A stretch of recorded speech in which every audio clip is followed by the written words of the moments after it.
Greetings ladies and gents, and welcome to this video for Fork This Life, written by Jinxes 2011. This video contains chapter 31, and as always I hope that you enjoy, and if you do, please consider subscribing. Chapter 31, Behold the Magical Squirrel. The fortress devolves into chaos, with demons and imps fleeing in fear from their former leader. Most of them are leaving the fortress in its entirety, leaving only a few either locked in cages, hiding, or not realizing what was going on. Makes me wonder whether I should absorb a few in the confusion. I've already seen plenty of evidence that these are terrible people. Violence at the drop of a hat, constant deception, and no respect for their followers. They were about to invade an empire and potentially kill my friends. So I pick one nearby that's on his own, and lie in wait on the ground in the direction that he's running. When he moves over me, I'll absorb his legs. He'll fall down and I'll absorb the rest of him. He runs without changing direction, running directly over me. I start absorbing every direction that is not towards myself or downwards, expecting him to fall towards me.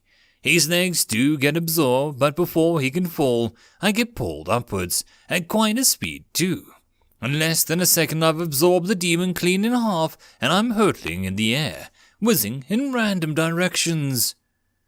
Level 13 demon absorbed. Experience gained 485. Durability recovered 0. Skill proficiency increased. Absorb 0.01%. Skills gained flattery. Advanced. Deception. Advanced. Titles gained. None. Level 13 demon killed. Experience gained 485. I turn off my absorb, my upward momentum slows, and after a few seconds reverses direction. Why didn't I realize this before? Of course! Absorbing the air above me results in a vacuum, which sucks everything in the surroundings to fill the gap, including me. Normally, with me using absorb in all directions, my net velocity is still towards the ground due to gravity.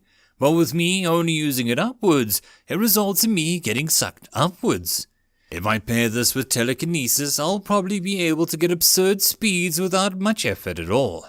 I gotta try this out. In a moment, I absorb the rest of the demon and check what I got from it. Flattery and deception. I am not going to absorb any more demons. Their skills are terrible. I feel embarrassed just by those skills existing on my status. So, this new way of movement. I start absorbing the air above me again, sending me flying into the air. The last time I'm getting flipped constantly and moving in random directions. The influence of my irregular shape, no doubt.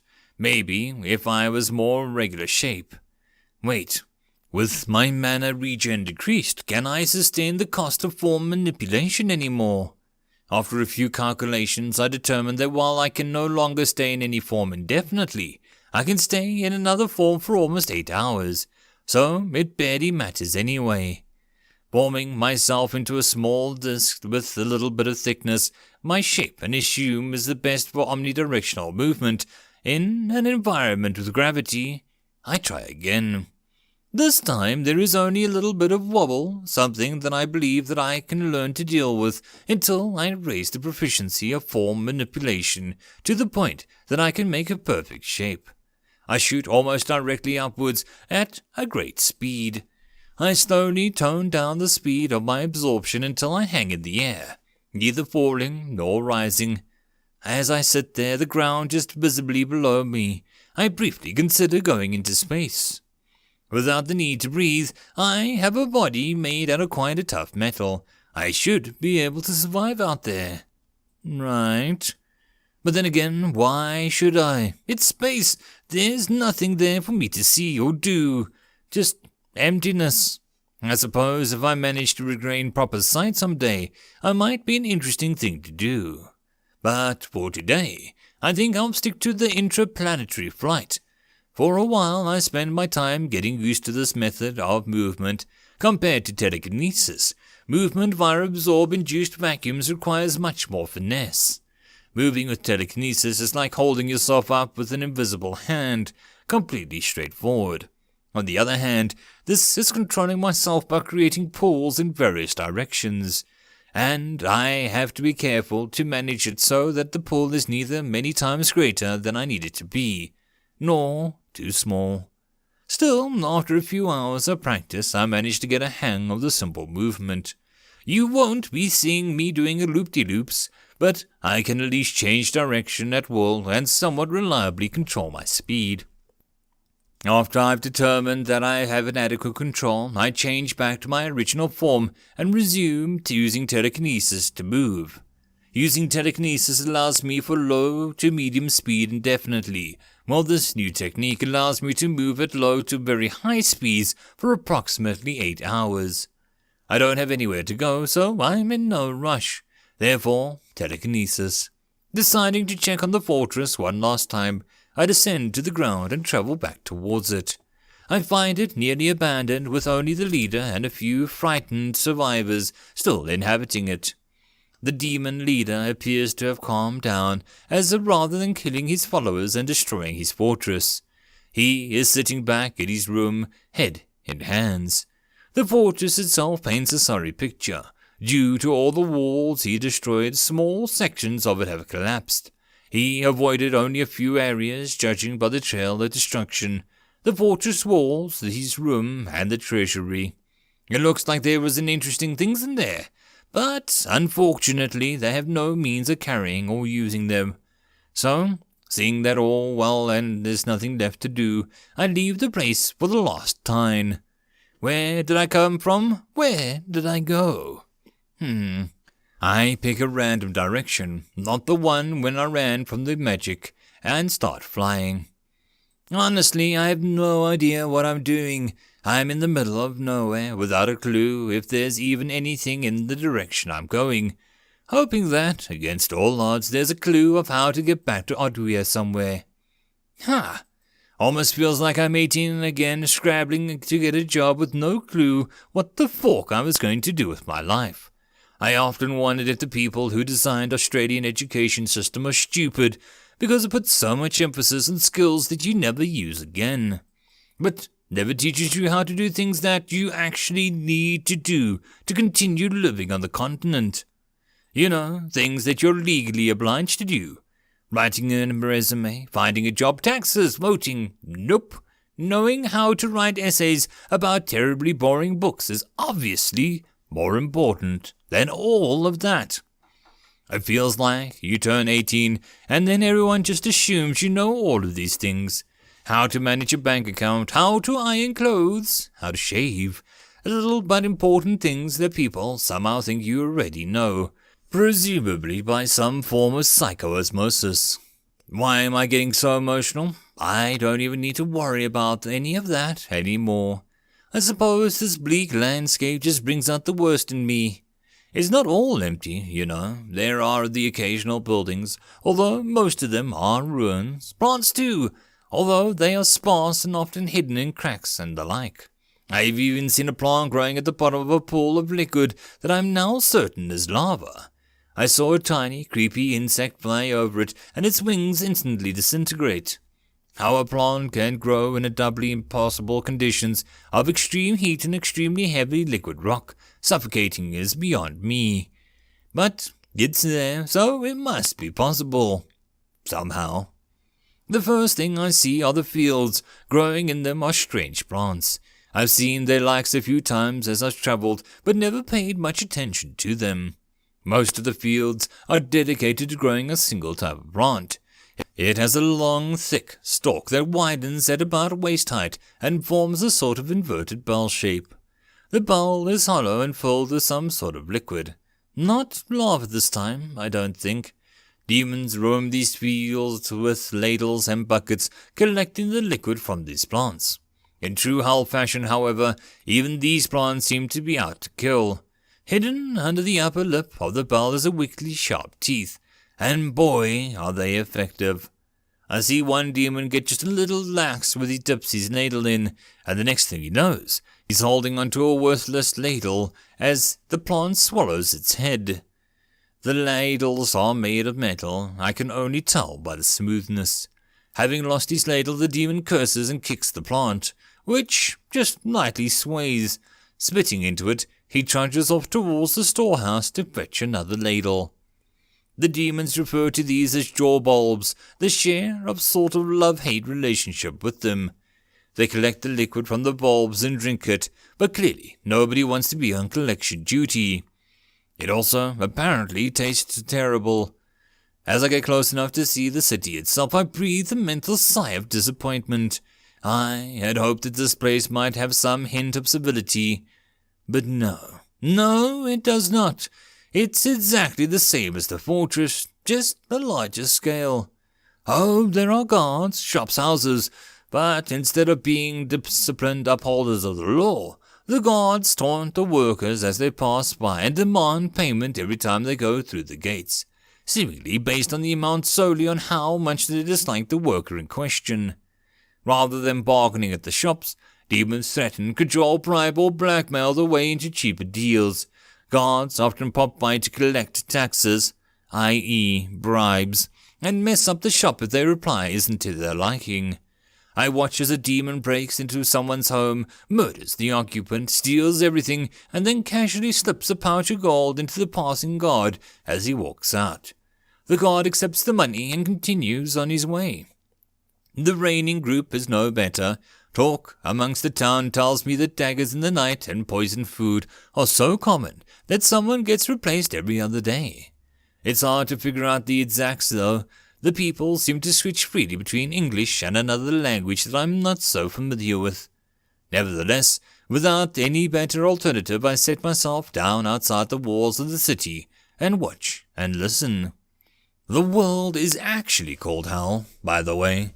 I've seen it referred to as such by several demons. Talk about W.R.E is scarce. The demons talk about it in a similar way to how people back on Earth talk about Antarctica. On one hand, we know it exists, but on another hand, we know we're probably never going to go there. Still, from the words, they seem to view W.R.E as a paradise that they wish that they could take for themselves. Well, seeing this hell, who could blame them for thinking so highly of W.R.E? Perhaps the strangest thing, though, is this one guy standing near the entrance of the city. "Hello, would you like to become one with our Lord and Saviour?"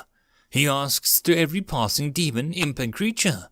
The line, and even the way he says it, is eerily similar to the man near the entrance of Port Acton.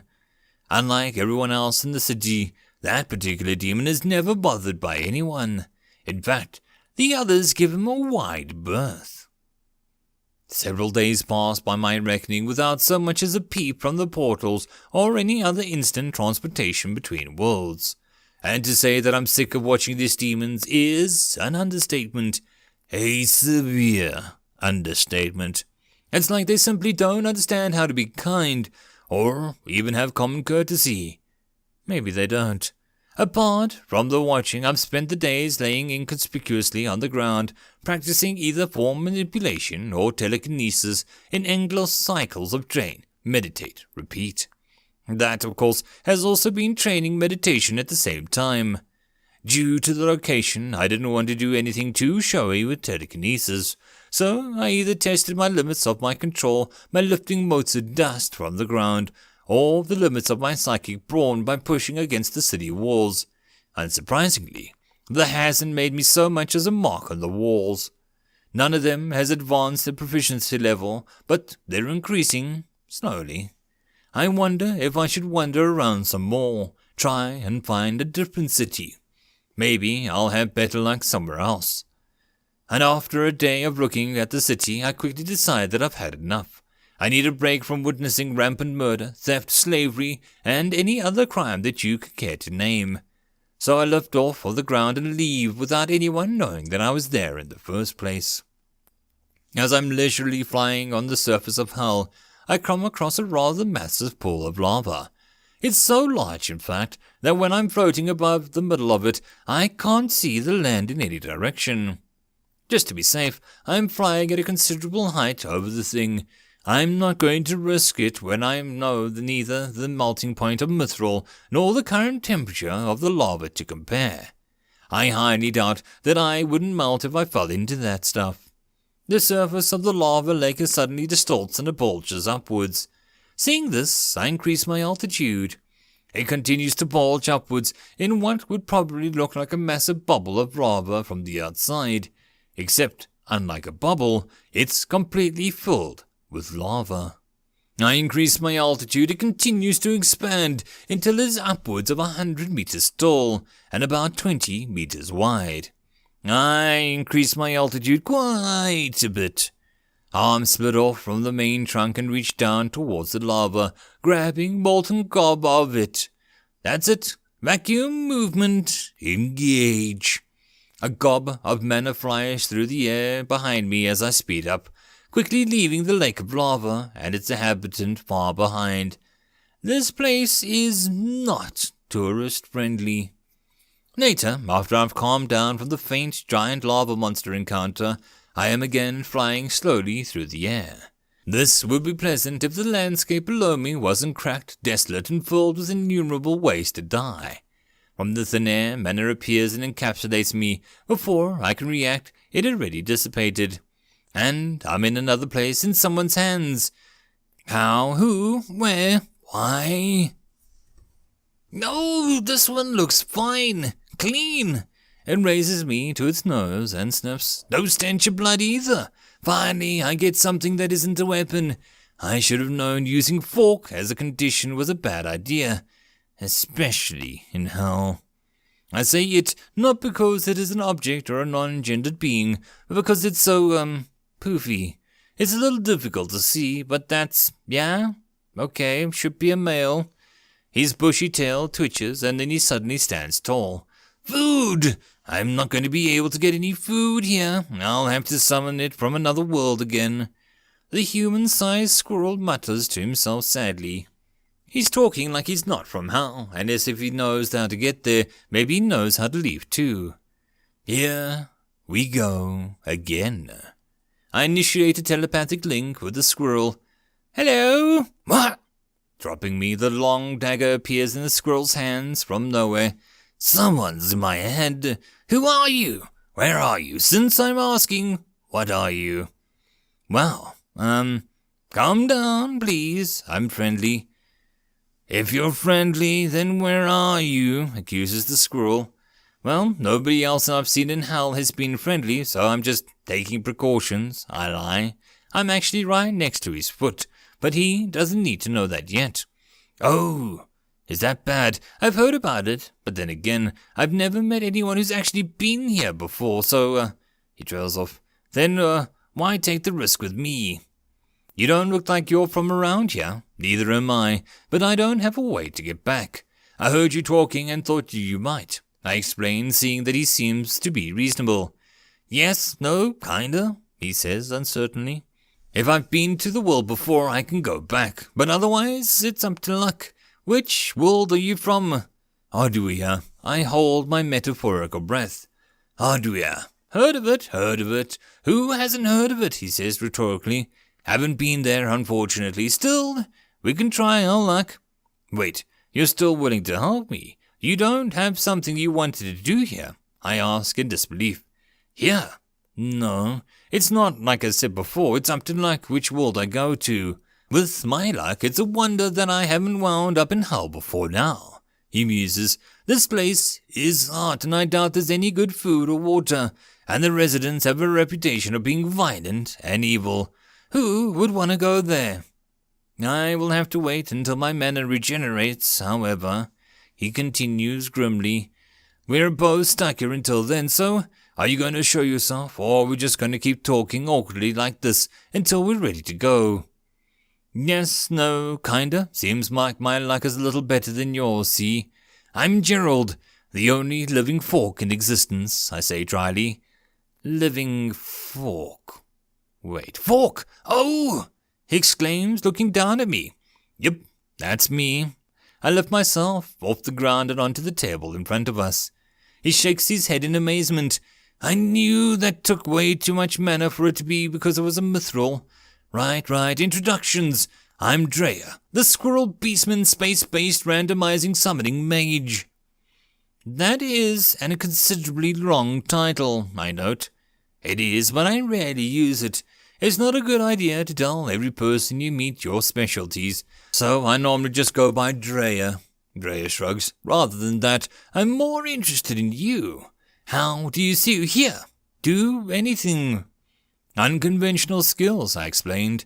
Manasight lets me see to a certain degree. Lip reading allows me to follow conversation. Telepathy allows me to talk, as I am doing right now, as well as a few others for movements and so on. Drea shudders slightly. That sounds pretty horrible compared to normal people, yes, but I've been hoping to learn magic at some point that I can use to replace the missing senses. But so far I've had no such luck, I sigh. Don't suppose you'd be able to teach me? Shaking his head, Drea replies, I don't know the sort of magic that could help you with that. I could look through my spell books, but I wouldn't be too hopeful. Could you at least teach me some basics, common knowledge sort of stuff? I asked pleadingly. Pulling out a chair, he sits down. I can do that much. What do you know about a magic already? Magic is split into creation, destruction, restoration, alteration, summoning, and illusion. I reply hesitantly. I'll take it you know next to nothing then. Drea leans back in his chair. What you said is partially correct. Any spell can be split into 3 parts. Let's call them method, execution, and objective. Or how you are casting a spell, what type of spell you are casting, and what you are trying to do with the spell. The objective part can be split into 6 categories that you've mentioned earlier, although there are countless subcategories as well. They speak for themselves, I think, he begins. Scratching his head, he continues, there is a significantly fewer methods, although there are still some. The most common ones are chanting, formations, and imagination, although I wouldn't recommend the last. Why? I asked, surprised. It sounds quite useful. It's incredibly versatile, yes, Drea answers, putting his feet onto the table. But it is also incredibly manner inefficient, and spells can easily be disrupted if the caster is distracted even slightly. I see, I say, taken back. That is a major disadvantage. Drea begins rocking back and forth in his chair legs. Charging? Well, you could probably consider it to be a subcategory of imagination if you wanted to. The chant helps you focus, and since most magicians have a different chant for each spell, recanting it always helps you recall how you did it the last time, which can both speed up the spell casting and make it more efficient. What? Drea's chair falls over, and he falls onto the ground, rubbing his back. He gets back up, sets the chair back in place, and sits down on it. Formations, he continues as if nothing had happened, are the quickest, most manner-efficient, and reliable method you can use. After you set them up, that is. While you're making them, they're the most complicated, unforgiving of mistakes, and difficult to invent on the fly. Right, and they're what you use, I guess. His reply was half happiness, half sigh. Yeah. So what about execution? He shrugs. Can be pretty much anything. One of the elements, something abstract like space, motion. Time? I interrupt. Drea's tail whips nervously. No, if you value your life, stay away from time magic. Nobody has ever come out of an attempt without something terribly, terribly wrong with them. Drea shivers and then gets up from his chair. I think that's enough for now. He walks over to the cupboard and selects a plate. A complex formation briefly flashes on the plate, and when he sets it down, are heavily laden with assorted of nuts. Want some? He asks. Can't eat, I remind him. Oh, his cheeks are already bulging. End of chapter. And that, my friends, is the end of the video. I hope that you enjoyed. If you did, please consider supporting the author from the links down below. And if you'd like to support this channel, there are numerous ways listed down below. The easiest of which would be to share this channel, subscribe, like, and comment, and all the other stuff that Google wants us to push. But anyways, until the next video, I hope that you all have a good one, and I'll see you then. Cheers.